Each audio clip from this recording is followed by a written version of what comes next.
Success starts with one step forward. The airport hall smelled of jet fuel and coffee. A young man stood still, his heart beat louder than the announcements echoing through the terminal. On the board above him, the flight to New York flickered in neon blue. His name was Ahmed Rizvi, 23 years old. He carried nothing but a worn-out jacket, a half-broken suitcase, and a wallet that held fewer dollars than the dreams burning inside his chest.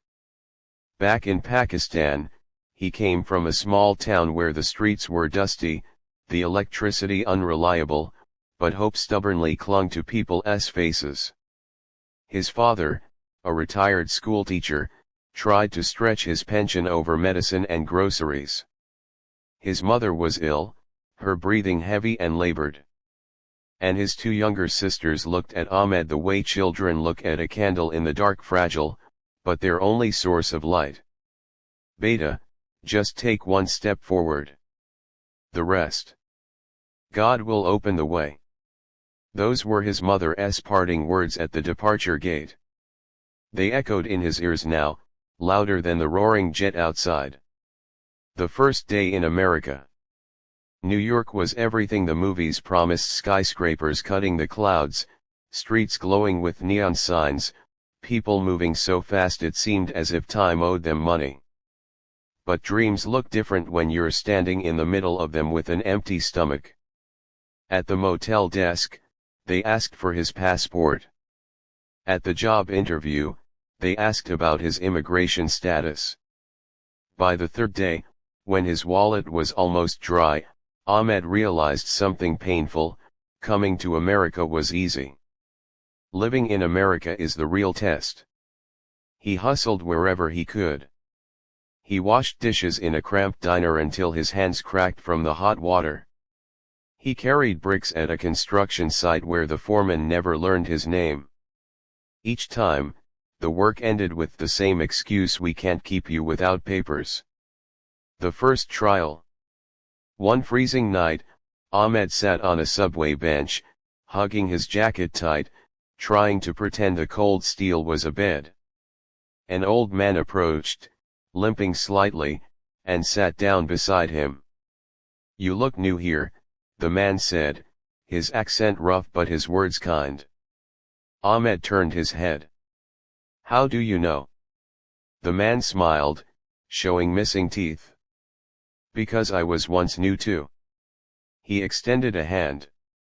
"Name's Yusuf. Came here from Egypt 40 years ago."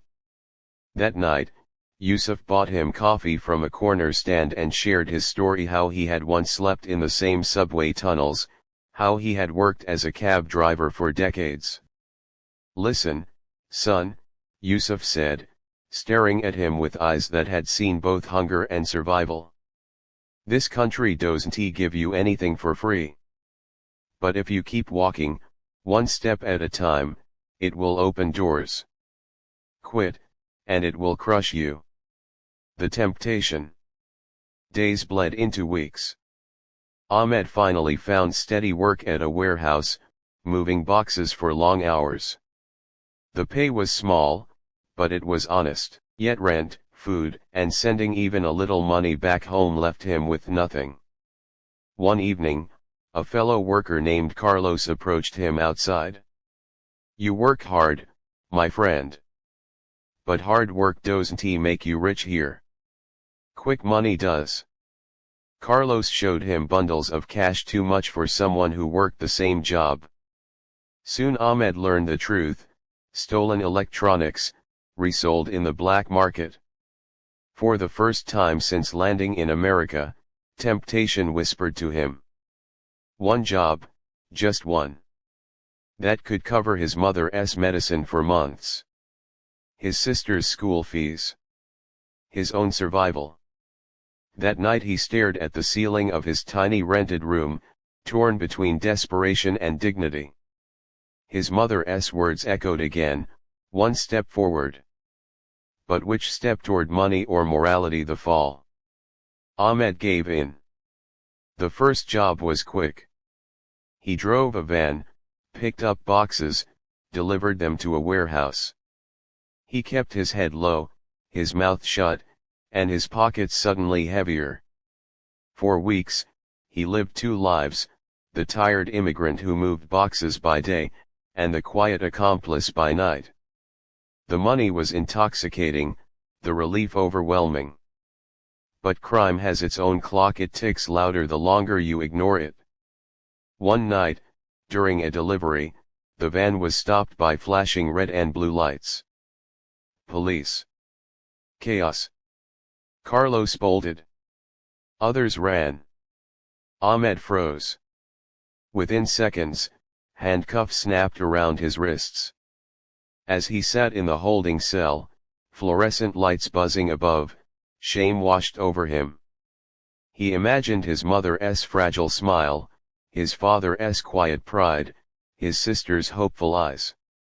He had taken a step forward, yes, but in the wrong direction. The turning point. Court was merciful. Ahmed had no record, no violent crime. A public defender fought for him, painting him as a desperate young immigrant who stumbled once. He was released on probation, with the warning that one more mistake would mean deportation. Outside the courthouse, the first face he saw was Yusuf's. The old man had come, waiting hours on the sidewalk. "I told you, this country can crush you," Yusuf said. "But it can also rebuild you if you choose the right step this time." Ahmed broke down. He hadn't cried since leaving home, but there on the courthouse steps, tears finally came. One step forward. The next months were brutal. With his record, most jobs shut their doors. But Ahmed refused to quit. He volunteered at a community center Yusuf introduced him to, cleaning floors at night in exchange for meals. Slowly, he earned trust. Then, one evening, a woman at the center noticed him fixing a broken computer. "You're good with this stuff," she remarked. "We run free computer literacy classes. Would you like to help?" It was a spark, small, fragile, but real. Ahmed had always tinkered with machines back home, fixing neighbors' old laptops. Now he began teaching classes. Kids from immigrant families, old men wanting to learn email, single mothers filling job applications all sat in his class, and Ahmed taught them with a patience born of struggle. Word spread. Months turned into a year. A local nonprofit hired him as a full-time instructor.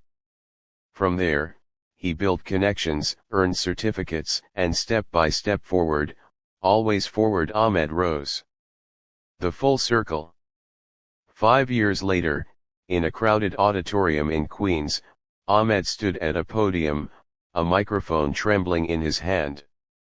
He looked out at rows of faces, students, families, community leaders. Behind him was a banner, Annual Immigrant Success Awards. He had been chosen as a keynote speaker. "My journey," he began, voice heavy with memory, "did not start with success. It started with hunger. With mistakes. With handcuffs. But it also started with my mother's words, take one step forward."